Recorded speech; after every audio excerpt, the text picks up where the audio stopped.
the economic scenario became riskier for Brazil, both for external reasons and domestic reasons. Globally, yield curves are going up, what affect inflows for emerging markets. In Brazil, we have more economic and political uncertainties. Under this scenario, we now expect a weaker exchange rate going forward and more inflation in the short run. The central bank will act more promptly, start hiking the Selic rate in its March meeting, and will hike until the Selic rate reaches 5%. Higher Selic rate and the worsening of pandemic will affect the economic growth.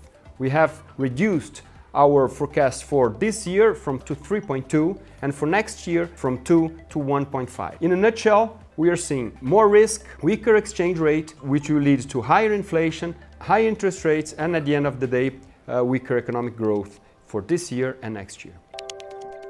The prior monthly period was an eventful one for U.S. fixed income, with yields in the 10-year going all the way north of 1.6%, and in many days generating a significant amount of volatility for equity markets and for financial conditions because of the expectation by some people in Wall Street that the approval of the fiscal stimulus of the Biden administration plus the much better than expected pace of vaccination that is taking place in the U.S. at this moment, with expectations that by the end of April, pretty much everybody that wants to get a vaccine in the United States will be able to have one.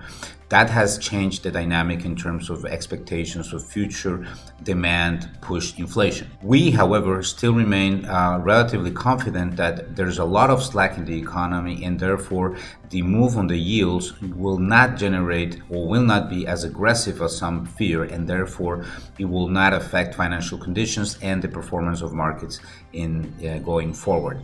We still think that the U.S. economy is going to grow 5.5%, but the risk is obviously to the upside. We will probably have to revise all the way to 6.5%. Inflation will still remain contained. We still think that by year-end 2021, inflation in the United States will be below 2% after touching about 3.1% in the month of May. So for the time being, things still remain very good. The reopening of the economy is looking very positive, and this should continue to help the performance of financial markets. The data out of China from the last month still continue to show that there is some deceleration happening in this huge economy. After the frantic pace of increases in GDP that we saw in the fourth quarter of last year. The ISM, the PMI indexes, the compositive, the manufacturing, the non-manufacturing, they all touched a maximum level, a historically high level in November of last year, and they have since started to decelerate some. Still remain on expansionary territory north of 50, but showing a little bit less of a frantic pace of growth. This month is going to be a very important one for the data in China. The data that will be coming up next week will show that retail sales, industrial production, investment, etc., will all grow north of 30% year over year.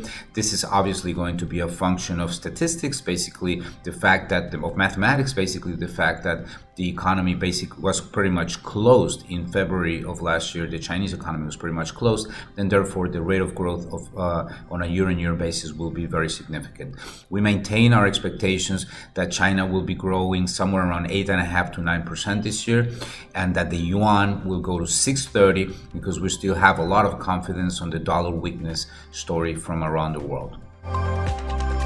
Europe, recent data continues to confirm our expectation of a slight GDP decline in the first quarter, while the slow vaccination rollout and recent increase in new virus cases will also likely limit the strength of economic growth in the second quarter and push it to the third quarter. Inflation rose sharply at the start of the year, and we continue to expect further increases north of 2%, especially after June, where it will stay by year-end, but mainly driven by one-off factors which will drop out from the comparison base in early 2022, when inflation should fall below 1%. As a result, and given the recent spike in global bond yields, we expected the ECB to step up the amount of asset purchases at this month's meeting and to stress that the expected rise in inflation this year is transitory, while reiterating that underlying inflation in the medium term will likely remain subdued. The ECB highlighted the recent increase in market interest rates poses a risk to financing conditions and announced a higher pace of bond purchases over the next quarter to counter this risk. The ECB also reiterated that it stands ready to adjust all its policy instruments to shield the recovery and to reach its inflation goal, which remains much higher than its medium-term forecasts. Bond yields in Europe rallied after the ECB's announcements, and we continue to expect them to remain low compared to those in the US.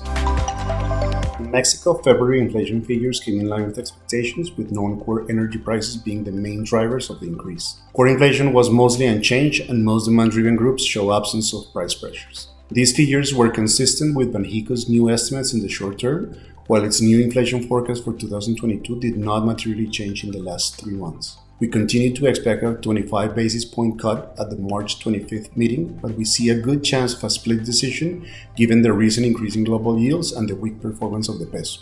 In Colombia, the new financial plan shows a much wider fiscal deficit this year compared to initial estimates, but this figure should come as no surprise, since it was well anticipated back in November. The expected medium-term fiscal path did change drastically, making it more realistic but subject to a fiscal reform and to changes to the fiscal rule.